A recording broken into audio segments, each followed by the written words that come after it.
I don't know about you, but I find music to be one of the most fascinating means of communication on our planet. Music has the ability to transcend language, culture, and geographic barriers, to lift or lower one's emotional state, to incite peace or even provoke riot. Simply put, it is an amazing form of communicating a message, thought, or emotion. Instrumental music ranging from classical to techno music has no borders in terms of communicating whatever it set out to communicate, as anyone with hearing is going to assimilate the message from it. But even in the case of music sung in another language, such as Andrea Bocelli singing an aria in Latin, or Celine Dion with a soaring ballad in French, or Ricky Martin with a driving hit in Spanish, we know that music transcends language. And then, to contemplate the power and emotion found in voices sung in harmony. Especially a beautiful duet by a male and female as they soar in and out of each other's parts, sometimes harmonizing, other times soloing for a moment. Who can remain emotionless as they sit and listen to Josh Groban and Celine Dion's duet of the song, The Prayer? But then there is the other side of the coin. How wonderful is it when you hear some well-meaning vocalist pair sing the same beautiful song, but who can't hold a tune if their lives depended on it? I would dare say that with the same power that Groban and Dion can elevate one's emotions through their powerful delivery, so can the same song deflate and disgust if sung off pitch. It's interesting to consider that music is somewhat like a marriage, in that when harmony is to be found between two people, power and influence is the result, both within and without the marriage. On the other hand, if discord is to be found, there's nothing more awful and debilitating for everyone involved.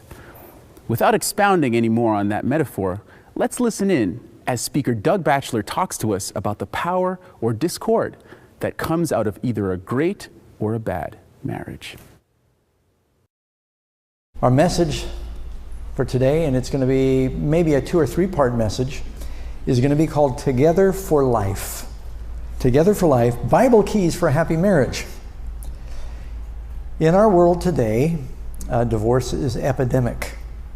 You've probably heard the statistics that somewhere between 40 and 50% of marriages end in divorce. The reason those statistics are so sloppy is because so many people live today without even the benefit of marriage, it's hard to really measure it. I believe it was, someone thinks maybe the second marriage will be better. 60% of second marriages end in divorce, and it's even worse for third marriages. Paige Patterson, who was the president of the Baptist Theological Seminary in Fort Worth, citing the demise of 21 of the world's great civilizations. Actually, the historian who wrote about this was an atheist, but he said that he discovered that among the 21 of the world's greatest civilizations, part of their breakdown was the breakdown of the home. Adding to that, he said, America could be living out its final chapters in the annals of history unless the biblical model for the family is restored. James Dobson said in May of this year, I do not recall a time when the institutions of marriage and the family have faced such peril, or when the forces arrayed against them were more formidable or determined. Barring a miracle, the family that has existed since antiquity will likely crumble, foreshadowing the fall of Western civilization itself. And many are wondering if what happened with the Supreme Court at that recent ruling on marriage was driving a silver spike in the heart of American marriage altogether. Now, I don't want to dwell too much about this, but it's something that we probably are going to have to talk about. What are the main reasons that divorce happens? I'm just going to give you 24 of the top reasons that are listed when people cite the reasons for divorce. Financial problems. You know, a lot of people, they think, well, before we get married, we should live together so we get to know each other to find out if we're compatible. Have you heard that one before? Wow, you guys aren't married, why are you living together? Well, we want to make sure we're compatible before we, make it official. And I heard a pastor say, if you want to find out if you're compatible, you don't need to share a bed, share a checkbook. Because the number one reason that people get divorced is not because they are sexually incompatible, They're financially incompatible. Financial problems, number one. Inability to manage or resolve conflict. Infidelity. Cultural and lifestyle differences. And that sometimes is bigger than you think. People, they grow up in a whole different culture with different expectations and different patterns and traditions that can seem so bizarre to people from a different culture. A lack of commitment is put down. Lack of communication between spouses. Abandonment. Alcohol or drug addiction. Physical abuse. Emotional abuse. Personality differences or irreconcilable differences. Have you heard that before? Differences in personal or career goals. Different expectations about household tasks. You get divorced because she thought he was going to do it and he thought she was going to do it. Different expectations about having or rearing children. That's a big one. Interference from parents or in-laws. Lack of maturity is listed as a difference. Intellectual incompatibility. Sometimes just the educational level can become a problem. Sexual incompatibility is listed, but it's pretty far down the list. Not allowing room for personal growth. Falling out of love. Religious conversion or religious beliefs. I've seen that become a serious issue. Mental instability or mental illness. Criminal behavior and incarceration for crime. It's very hard on marriages when one spouse is incarcerated for a long period of time. Inability to deal with each other's petty idiosyncrasies. Now, you might find that some of these are issues in your marriages, those of you who are married here, but none of them needs to be the reason for divorce. And I'm going to go through a list of maybe 18 different subjects that are Bible secrets, and if we understand these things, they can really contribute to healing a marriage and making a good marriage better if we follow these principles. First of all, number one, remember that marriage is a divine covenant. We are saved. You're in church today because ostensibly you want to be or are a Christian, and we are saved based on a covenant, a promise that God has made to us. He gave His Son to save us, and we by faith accept His word, and we make a pledge that we're going to commit our lives to Him. A covenant is made. Covenants, agreements, promises, very important. Marriage is among the most important covenants or promises that are made. You're making vows in the presence of God and other witnesses. It's a covenant that's not only something that is done before you and God, it's something that is done socially. It's a commitment, a covenant that makes, for one thing, it is saying publicly, we are officially committing ourselves to each other. She is off the market. For anyone else that might be interested, she's saying he is off the market. We are a new family unit that is to be guarded and respected by the culture and society. It is a public commitment. And it used to be that the reason the government was involved is because there was offspring that was the product of those unions. And if one of the spouses died or both spouses died, they needed to determine how to deal with the children. And then sometimes the government would have to step in to care for those things, and there were laws involved. But it does matter that you are legally married. Is it required that you are married in a church? No, it doesn't say so in the Bible. But I think if you're a Christian, you would want it to be a religious service because it's a covenant in the presence of God, and you want to commit your lives to God. Jesus said, Matthew 19, verse 5, "For this cause a man will leave his father and his mother, and cleave unto his wife. Wherefore they are no more two, but one flesh.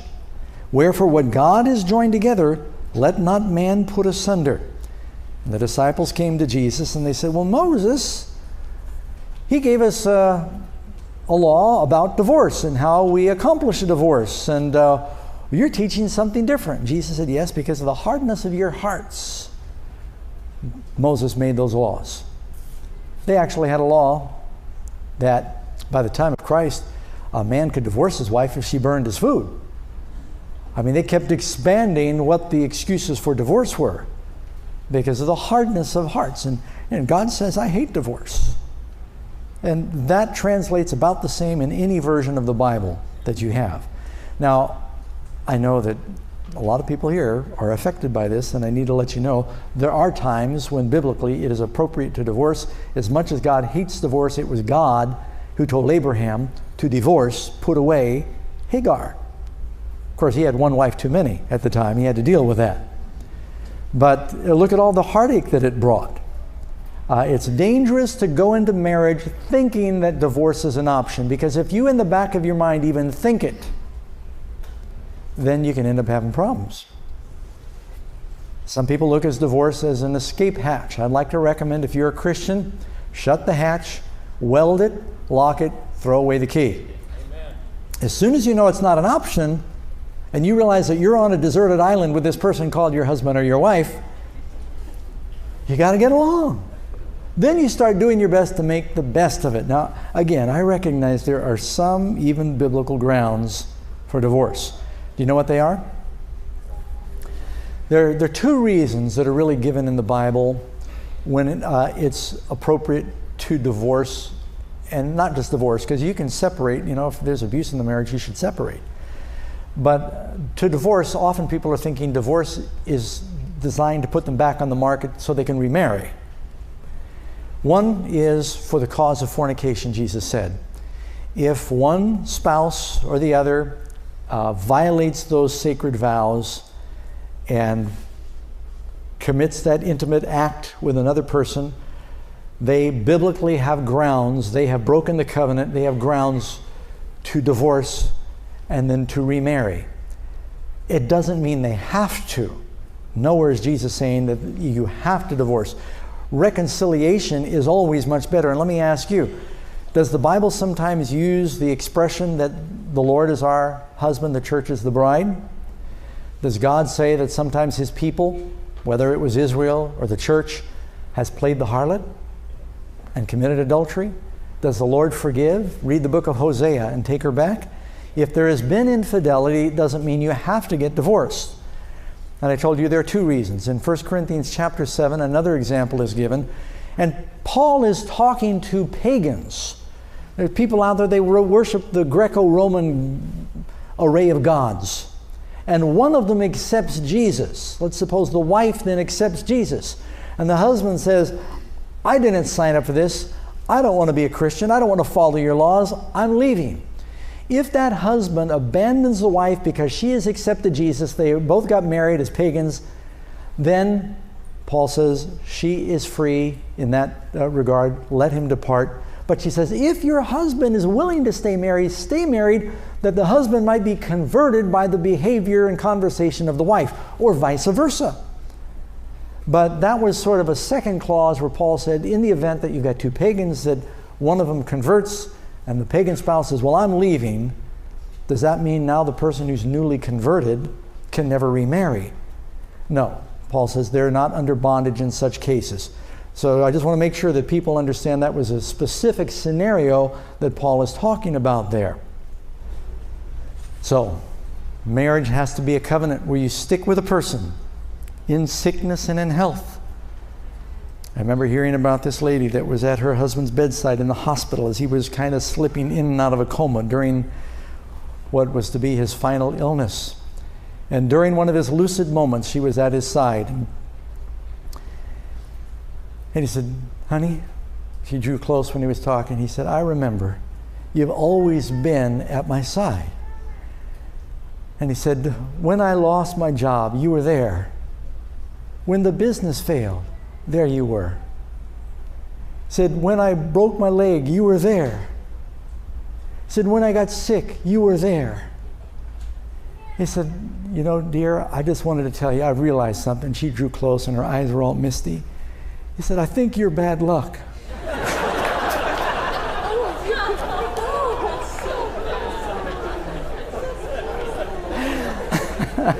Oh, come on, the guys think it's funny. Now, that was just the first point. It's a covenant. Point number 2, establish your own private home. I'll read it to you again. Genesis 2:24, therefore a man will leave his father and mother and cleave. It's called leave and cleave. And that word cleave, it actually does come from that an ancient Jewish word where they made glue out of a horse hooves or sheep hooves, and it was glue. It means be attached. It says you're to leave. It's important to establish your own home. If you have too much of the in-laws and the outlaws all there when you're trying to establish your family, first couple of years are tough. And you need to have some privacy, because you're taking your whole scenario of what life's about and all your experiences and your expectations, and you're bringing them to the marriage. And then your wife is taking her experience and bringing it to the marriage. And Karen and I knew we were going to have some challenges, because Karen went to the same school 12 years and then went to Christian college. I went to 14 different schools. She grew up in a Christian family. I grew up in a pagan family. And just the way you think and you communicate and your expectations, we knew there was going to be differences. And it's important that you're able to bring those things together so that you can coalesce your lives without outside interference. And if there are third and fourth parties in the home, and I realize sometimes in some cultures and it can become difficult, but God said, a man shall leave his father and mother and cleave unto his wife. The other thing is, if the man has his father and mother living in the house, he's always comparing his mother's cooking to his wife's cooking. And that may not be good for his relationship with one or the other. Establish your own home. Don't let third parties come between. Spouse should be the best friend. Point number 3 in a marriage, it says, above all things, continue your courtship. What brought you together in the first place needs to go on. 1 Peter 4:8, above all things, be unfailing in your love for one another, since love covers a multitude of sin. You know where Jesus says in Revelation, nevertheless, I have this against you, because what? You've lost your first love. And how many times have people thought, what in the world was I thinking? I love this person. Where'd that love go? We fell out of love. We drifted apart. Well, the things that brought you together in the first place must be continually nurtured and fed and encouraged and revived. Someone said, marriage is like running a farm. You got to start over every day. And you don't really get a day off. Every day there needs to be things that nurture that first love. Proverbs 31:28. Her husband praises her. You notice that's an ongoing verb? You continue to encourage and to praise. We need those things. We appreciate it. 1 Corinthians 7:34. She that is married cares how she might please her husband. And so it's an ongoing concern, praise, caring about pleasing this person. When you start taking the person for granted, then you have a lot of problems. You need to show affection. And it needs to be conscious. You might say, well, but I don't feel love. Do it anyway, and you'd be surprised. You might start feeling the love again. Do the first works, Jesus said. Remember from where you have fallen. Repent and do the first works. Romans 12, verse 10. Be kindly affectioned to one another, in honor, preferring one another. Billy Sunday said, try praising your wife, even if it does frighten her at first. And you've heard the expression before, treat her like a queen and she will treat you like a king. And sometimes you will get from the other person what you've always been wanting to get when you treat them the way that they're longing to be treated. And so it's through the cooperative nurturing of each other in the relationship. Don't overlook the little courtesies, encouragements, and affectionate acts. Don't take each other for granted. What you did when you courted each other, the excitement, the love, you need to have date nights where you go out and you do things together. And then maybe I'll pause with this thought after I'll do point number 4, and we'll take it up when we begin next time. Guard your thoughts. Don't let your senses trap you. Now, you'd be surprised how many marriages are destroyed because of bad thinking. Proverbs 23, verse 7, for as he thinks in his heart, so is he. A lot of adulteries begin with thoughts.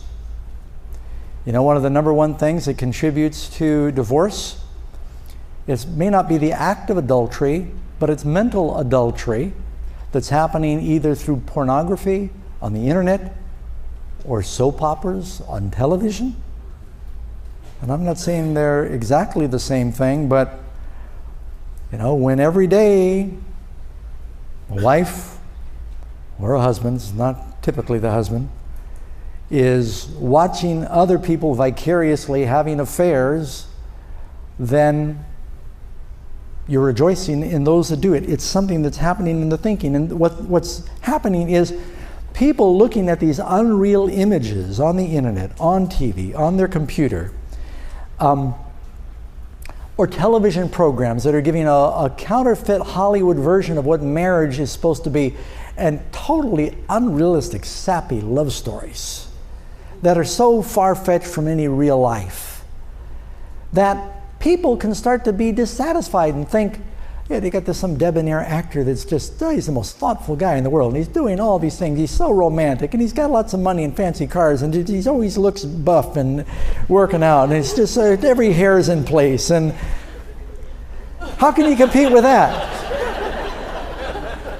And then then you come home from work, and she looks at you and goes, oh, brother, he doesn't look anything like that guy. And so in the mind, the guys are looking at these girls, they got these perfect bodies, airbrushed, Photoshop. And then they see, a couple of wrinkles and a little cellulite. And they start thinking, and things start happening in the mind. Now, we're kind of laughing because we know it's true. But television has contributed a great deal to destroying marriages. Turn off the TV. In an article by Dr. Arnold Nicola, who is a psychiatrist and a medical doctor on the facility of Harvard Medical School, he said, quote, another trend that is going to destroy the family as we know it and cause emotional cripples is the invasion of television into the home. 1/5 of the lifetime in the next generation will be spent watching television. If you live to be 80 years of age, which is your average, you'll have watched television a total of 4,000 days, creating a tremendous impact. And since we know that television is part of a system that tears down the family, you will have a total of 4,000 days of anti-family programming on one level or another. And so everything from what we read to what we watch and what's on the internet, it is affecting the thinking, and people bring these unrealistic expectations into real marriages. They bring these unrealistic images into real marriages, and they are dissatisfied. And then thoughts come into the mind, and they start having second thoughts, and they start having doubts, and they have unrealistic expectations and the impurity in the mind. Keep your mind, keep your heart. Let the Bible and the Word of God and the things of God be the catalyst for your family, and you'll find that love and appreciation for that person that God has for you, that you've become one with through marriage, will be restored and revived. A couple they were having daily bickering arguments, often over little things. They realized that every day they were at each other. And the wife came up with an idea. She said, look, this is silly, it's immature. If we have differences, if there's things we want to communicate, let's give each other a break. If there's something I'm doing that's bothering you, write it out on a slip of paper, put it in this box here on the kitchen counter.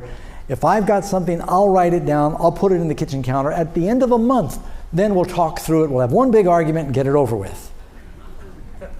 So I said, okay, dear. So each day she'd make an observation, she'd write it down, she'd put it in the box, wouldn't say anything. You'd write something down, he'd put it in the box, wouldn't say anything. This went on for 30 days. At the end of 30 days, she said, okay, let's sit down, let's open the box. She took out the box and she pulled out her pink papers. It said, leaving the lid off the jelly jar again. Dirty socks on the floor. And she just was going through her litany of just all these things, and finally said, okay, you can read your blue ones now. He said, I love you, I love you, I love you. And she began to feel a little bad. The things, now by the way, that story can be told either way. Love covers a multitude of sin. You know, we naturally are not lovable. God didn't die for us because we're lovable. It's easy to love the lovable. While we were yet sinners, Christ loved us and died for us. Amen. And if the Lord can love us, and the love of Christ can be shed abroad in our hearts. You know what's the great commandment in the law? Love the Lord with all your heart and love what? Love who? Your neighbor. Who's a closer neighbor than your spouse? It's interesting. The Bible says you need to love your neighbor. It says you need to love your enemy. Someone brought out, it's often because your neighbor becomes your enemy. And if we can't love our spouses, how are we going to love our enemies? How are we going to love our neighbors? That's where it starts. And it's a choice that needs to be made. Now there's a rule in life. It says there's a simple rule of physics, that the closer that two objects come to a common destination, they will invariably come closer to one another. And if Christ is at the middle of your life, if you personally have surrendered your life to Jesus, the closer you are coming to Jesus, and if your spouse is coming closer to Jesus, you will invariably be coming closer together. God is love. And if He is the center of our lives, He will draw our hearts together in our families and our marriages. Do not let the world define what marriage is for you. God has given us a definition. Amen? Love makes the world go round. But the pain of hatred and divorce flattens our world, doesn't it? It's an epidemic in our culture. In fact, the ripple effect of the breakdown as a family is that an entire culture begins to collapse. Historians note that 21 of the world's greatest civilizations actually imploded when marriage was no longer sacred. That's a stunning insight. Our only safeguard is to follow the biblical model for family. Love is too beautiful to mess up. Love is too wildly wonderful. And being faithful to the one we love so very much is also the only logical choice. Pastor Doug shares the secrets of how to have a happy marriage where love and kindness are key. He ends his message by saying, God is love.